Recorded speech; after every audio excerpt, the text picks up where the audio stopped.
In front of me is TCL NxtPaper 70 Pro, and today I would like to show you how you can delete a password from Google Passwords Manager.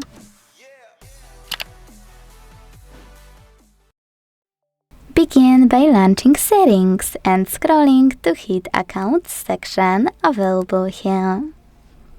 Then choose Open under Google and click on Google Password Manager. Now, select any password you wanna delete and enter your screen lock. Then tap on Delete button and confirm your choice in the pop-up by choosing Delete again.